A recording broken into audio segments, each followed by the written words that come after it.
I was recruited as a football player, and I knew because of my size, the coaches wanted me to be offensive lineman. So naturally, that's where they put me. In practice, we were, mortal enemies, going against him on a daily basis, both in drills and in teamwork. It was a constant battle between the two of us. The brotherhood, the camaraderie that is involved with football and sports, that was my favorite part. Winning national championship was one of the highlights too, but I think playing with all the guys I played with was the best part. Tony was such a consistent and formidable player. You had to be mindful of where he was on the field, and you had to really be able to counter that with either additional players or stronger players in those positions. I made the all-conference team, I made All-American. Things like that kind of said, hey, from an outside perspective, I was successful.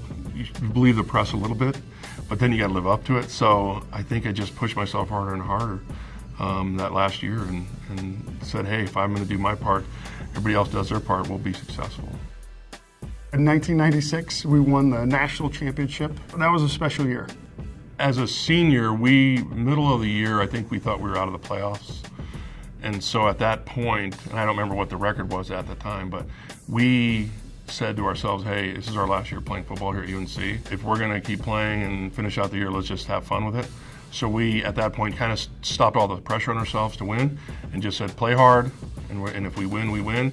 If not, we're going to have a good time off the field too and enjoy our last year together. You look at Tony's contribution to the offense that 96 season, and it's a whole nother story without him there. It hasn't hit me yet. I'm just so happy. I mean, I want to start crying, but it hasn't hit me yet. When Tony was playing, it was pretty apparent that the offense was primed and ready to go. When he needed a break, or if he had an injury or something what kept him off the field, you knew there was a drop in the offensive production because of not only his individual contribution, but him being on that line and him really leading the charge for those players. We had a mantra, we believe.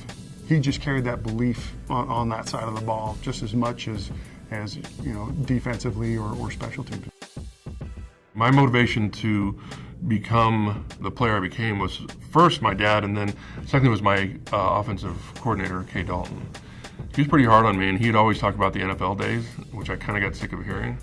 But he said, if you want to get to the NFL, you got to do this, this, and this. So just to prove to Kay Dalton that I could be a great player was my big motivation in college. It's hard to look at Tony as anything other than a leader.